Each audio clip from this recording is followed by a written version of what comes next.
قبل ما نبدأ الفيديو بتاعنا ما ننساش نصلي على سيدنا محمد عليه أفضل الصلاة والسلام.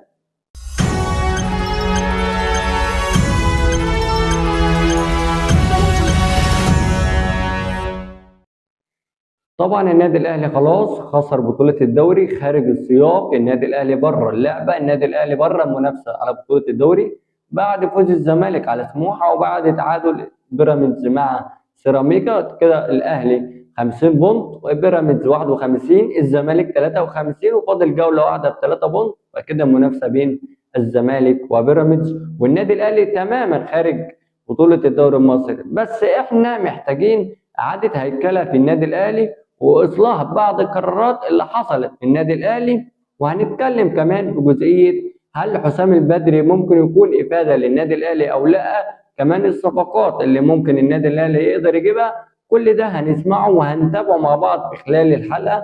هنبدأ بس في أول جزئية، إن هو النادي الأهلي إيه الحاجات اللي ممكن يعملها. أول حاجة يتغاضى عن العند ويتغاضى عن أصحاب المصالح الشخصية. يعني في نجوم وفي ناس سواء كانت لجنة السكاونتنج بالنادي الأهلي أو لجنة التخطيط أو حتى كمان في الإعلام الأهلاوي اللي كانوا سبب في إن الأخبار تتسرب.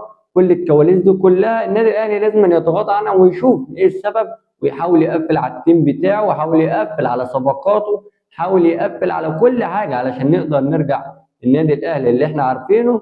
زي ما احنا عارفين النادي الأهلي كان في ناس ما كانتش تعرف الصفقة غير لما تكون موجودة في التتش حرفيا، وده يا ريته يرجع تاني عشان النادي الأهلي يستحق ويستاهل مكانة أكبر من اللي هو فيها. كمان حسام البدري في الساعات الأخيرة إبراهيم المنيسي مع إبراهيم فايق ولع الدنيا، ولع الملعب، ولع الأجواء الرياضية مع جمهور الأهلي وإدارة الأهلي. حسام البدري بقى مرشح وبقوة لقيادة النادي الأهلي. حسام البدري هتقول لي ده هو كان خاين وعميل وكان مع ممدوح عيد وكان ماسك رئيس نادي بيراميدز وكل المصالح دي. اتفق معاك، وجهة نظر بيني وبينك لا تفسد في الود قضية. انا اهم حاجة بالنسبة لي ايه؟ حرفيا مصلحة الاهلي. مصلحة الاهلي ايه؟ ان انت قررت ان انت تتعاقد مع امام عاشور بعد ما كان ان النادي الاهلي في مشكلة بين الاهلي وبين امام عاشور. قررت ان انت تجيب امام عاشور علشان خاطر ده خارج عن السياق بتاعك، تمام؟ وده كان خارج النادي بتاعك، والفعل اللي عمله امام كان خارج اداره النادي الاهلي. فالنادي الاهلي بيقيم الموضوع من حيث ان هو كان ابنك انت مش ابني انا، فده كان سوء تربيه منك انت. انما إيه لما يجي عندي انا هتعامل معاه بالشكل اللي يليق بيا ومكانتي. نفس القصه شفنا طبعا مواقف تانية متشابهه.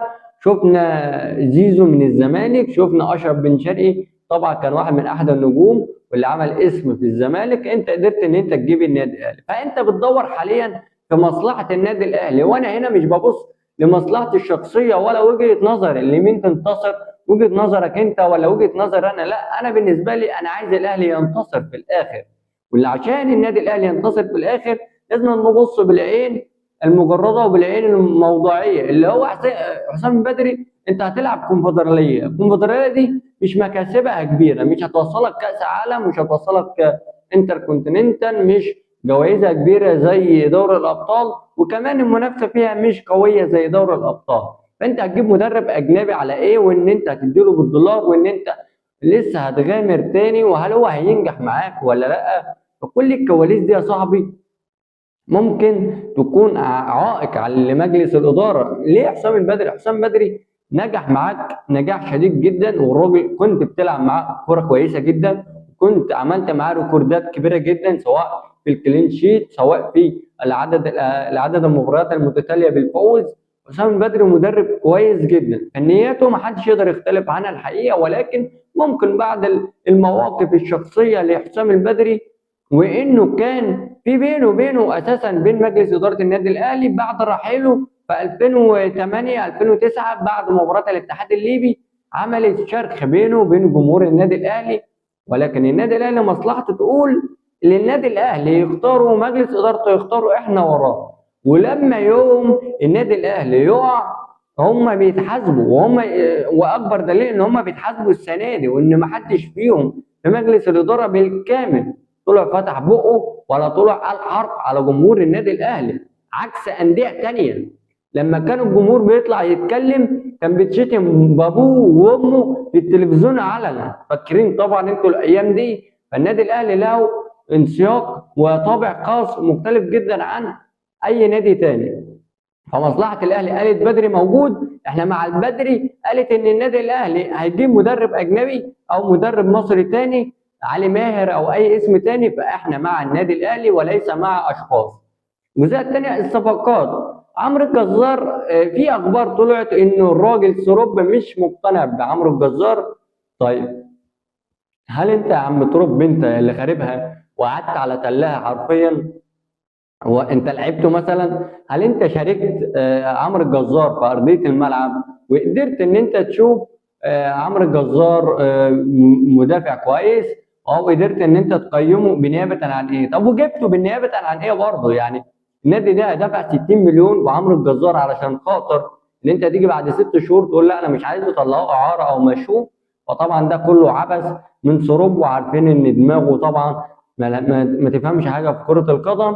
كمان ايه التغييرات وايه العوامل اللي النادي الاهلي محتاج ان هو يعملها؟ العوامل انا بقول لك انه العلم، تصليح الاخطاء، واتمنى ان هو في حزم في اداره الكره في النادي الاهلي وكلام واضح في الصفقات وحزم في الصفقات طبعا. لان الصفقات انت محتاج مهاجم سوبر، حاجه كواليتي كده، وسام اعلى من وسام كمان شويه، لان انت نادي انت في مهاجم بيخلص لك فرص. وديك شفت لما كان عندك وسام كان بيخلص لك مباريات لوحده، سواء من ضربات ثابته، سواء من رأسيات، سواء من تصويبات، سواء من كل حاجه. فانت عايز مهاجم كواليتي. النادي الاهلي ما معهوش فلوس؟ لا، النادي الاهلي معاه فلوس. وانا بالنسبه لي ما يهمنيش النادي الاهلي. النادي الاهلي حارمني من ان انا اتفرج على قناه النادي بتاعتي، وان انا اساسا ما بقتش اجيبها اصلا، علشان كل ما ادفعها اجيب حاجات كلاسيك، حاجات قديمه بتاع، ما بعرفش استفاد منها بحاجه. فبضطر ارجع للقنوات الاخرى او ان انا ارجع للمواقع الاخرى يعني علشان اشوف او اتابع النادي بتاعي بيعمل ايه. فالنادي الاهلي معاه فلوس، انت راجل عامل عقد رعايه بمليار جنيه ومش عارف تجيب لي مهاجم ازاي؟ وحارمني ان انا اتفرج على القناه الناديه، قناه النادي الاهلي اللي هي خلاص بقت في الضياع. اعتقد كل الكواليس دي هنرجع لها في وقت ما. النادي الاهلي محتاج ايه علشان ناخد الدوري تاني؟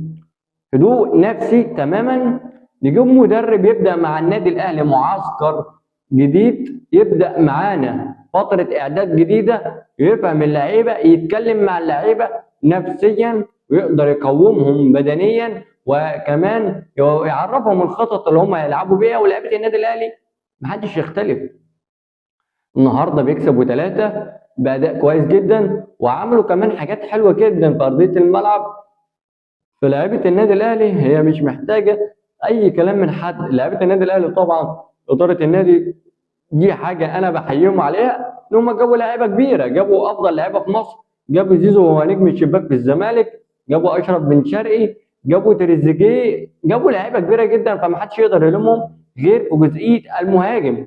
وكمان لو هتلوم مجلس الاداره، واتمنى ان ده ما يحصلش السيزونات او المواسم اللي جايه، انك تفقد عمرو السوليه واحد من كباتن النادي، وعلي معلول ايضا في نفس الفتره، والاثنين تمشيهم، والاثنين واحد يتالق مع سيراميكا والثاني يتالق مع الصفاقسي. فالنادي الاهلي ما ينفعش ان انت تهد المعبد مره واحده. لازم لما تكون تفقد قائد حاول تعوده من لاعب من ناشئين النادي الاهلي او صاحب الخبرات والسيره الذاتيه الكويسه، علشان يقدر يعوض الكوادر اللي هي بطلت او ان هي خلاص سنها كبر او مستواها قل، فعشان كده تقدر ان هي ترحل الفترات اللي جايه. كمان النادي الاهلي اتمنى ان هو يسمع الكلام ويسمع لجمهوره كويس جدا، لان جمهور النادي الاهلي فاهم وعارف هو مطالب بايه. علشان كده النادي الاهلي محتاج ان هو يسمع لجمهوره. خد قرارك وادرس مواضيعك، لان السنه دي مفيش قرار انت خدتوه مدروس. اسمعوا للجمهور، اعملوا اللي بخيركم واعملوا اللي بمزاجكم، علشان النادي الاهلي يستاهل اكتر من اللي انتوا عملتوه السنه دي. واتمنى وانا واثق دايما في النادي الاهلي بمن حضر، وان النادي الاهلي باذن الله السيزون اللي جاي هياخد كل البطولات كالعاده، لان النادي الاهلي فريق كبير، فريق جبار، وانا واحد من الناس النهارده اتبسطت جدا من هتاف انا كنت نفسي اسمعه تاني في الشاشات.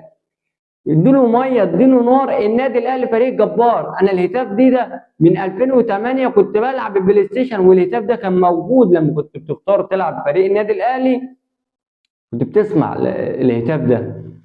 فاديله ميه اديله نار، النادي الاهلي فريق جبار، واشوفك باذن الله السيزون اللي جاي والنادي الاهلي محقق كل البطولات. سلام.